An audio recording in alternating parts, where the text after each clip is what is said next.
Paano kung wala po sa inyo yung diferensya? Kundi nasa asawa nyo.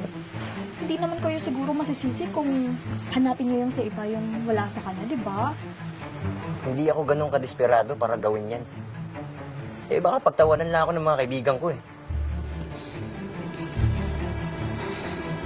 Babe, kailan ba tayo aalis dito? Alam ko na noon pa man, pero tiniis ko lang. Sinong pinagluloko mo, ha, Jordan? Saan na ba ako?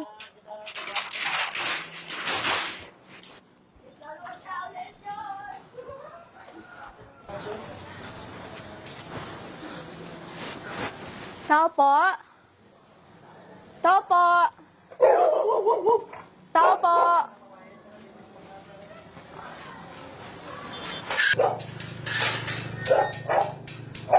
Anong ginagawa mo dito? Paano mo natuntun tong bahay? Saka sinong bata yung dala mo? Gago ka ba? Eh di anak mo. Kaya nga ako nandito eh. Gusto ko panagapan mo to. Ba't hindi ka nagpapakita sa akin, ha? Alam mo namang dito na ako na-destino sa Maynila eh. Dito na ako nagtatrabaho. Kaya nga hindi na ako nakabalik ng Negros pa eh. Ah, sigurado ka bang anak ko yan? Pagkatapos mo kong pangakuan, basta ka na lang nawawala na parang bula. Panagapan mo to. Kung hindi, papaalam ko sa asawa mong tukol sa akin. Sino sila? Ikaw ba yung pinunta nila dito? Oo, Han. Kapatid ko. Kasama niya yung pamangkin ko. Han, gusto niya kasi sanang mamasukan dito sa Maynila eh. Kaso wala silang matitiran. Opo ate, baka pwede po. Kami na lang kasi ng baby ko simula nung iniwan kami nung nakabuntis sa akin. Ganun ba? Akala ko kasi Han, yung mga magulang mo lang yung tubong Negros eh. Hindi mo naman nabanggit sa akin na may kapatid ka pa palang iwan doon? O nga pala, Han. Mula kasi mawala yung mga magulang namin. Sa lolo at lola na namin siya lumaki, kaya hindi ko na nabanggit sa'yo. Sige. Total, sabi mo, wala naman siyang matitirhan dito. Di ba, Han, mahilig kayo sa bata. Kawawa naman yung pamangkin ko.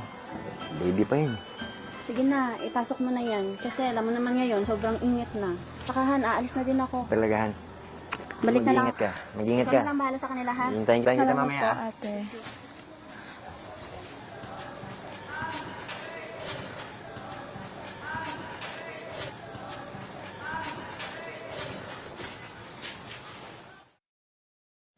Ang kamukha na si Tito, ah.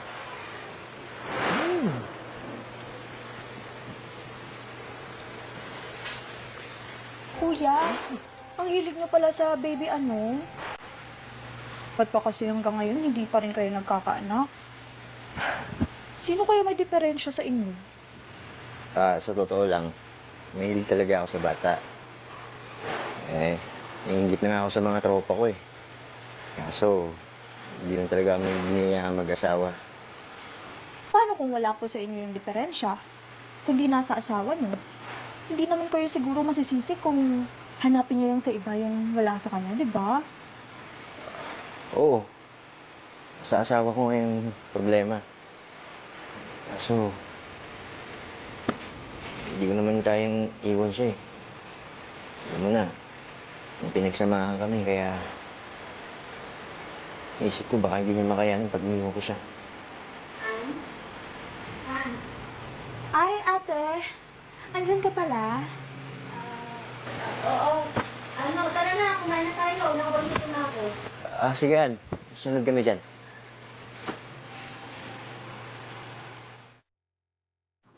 Cute baby, oh. Oh, asan pala yung kapatid mo, Han? Han. Naglalabahan na dun sa likod. Tingnan mo, Han, oh. Sa baby, habang lumalaki, nagiging gumagwapo. Mana talaga kay tito niya, no? Oo nga, Han, sorry ha. Kung bakit hanggang ngayon hindi pa rin kita mabigyan-bigyan ng anak. Han, naalala mo pa ba nung mag-boyfriend-girlfriend pa lang tayo? Diba, sabi natin sa isa't isa, kahit hindi tayo magbibiyayaan ng anak, tatanda pa rin tayo magkasama. Naalala mo pa ba yun, Han? Pero, Han, Gustong-gusto ko na magkaanak. Paano kung hindi talaga tayo biyayaan ng anak? Hindi, Han. Huwag tayong mawawala ng pag-asa. Kung gusto mo, magpa-check up na lang ako ulit bukas sa OB ko. O di kaya, subukan natin yung sayaw sa Ubando. Sabi nila, marami daw nagkakaanak dun eh. Mula nung namanata sila. Malay mo, malay natin. Nahihibang ka na ba? Alam mo ba yung sinasabi mo? Hindi ako ganun kadesperado para gawin yan. Baka pagtawanan lang ako ng mga kaibigan ko eh. Wala sa akin ang problema. Nasa'yo. Makaalis na nga. Oh, bantayan mo to. Han, ano man? Mag-usap muna tayo.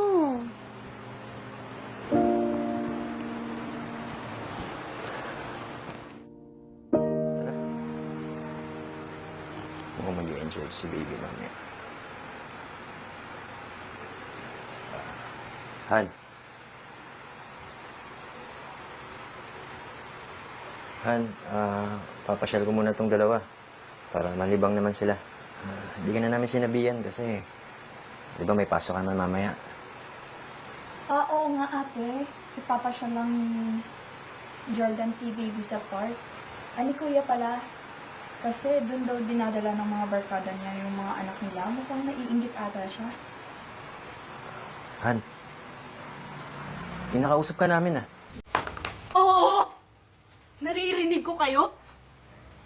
Sige na! Umalis na kayo! Dalhin niyo na rin yung mga gamit niyo. Kasi hindi na kayo babalik pa dito. Anong pinagsasabi mo? Ate, pinapanis mo kami ng baby ko.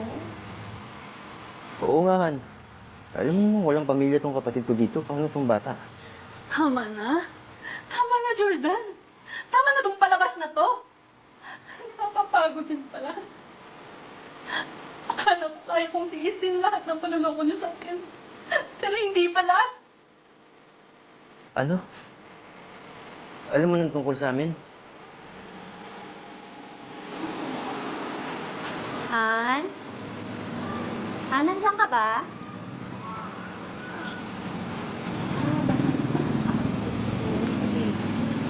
Han? Han?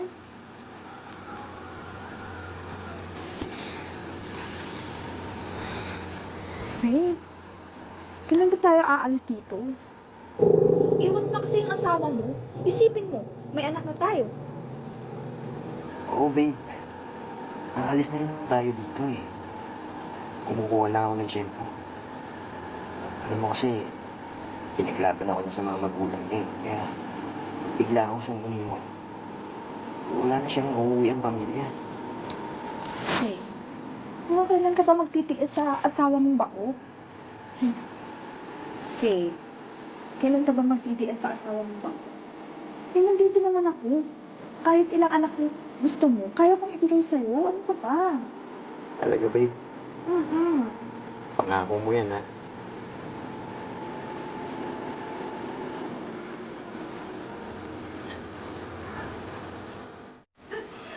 Oo! Alam ko na noon pa man, pero tiniis ko lang. Sino pinagluloko mo, ha, Jordan? Na magkapatid kayo?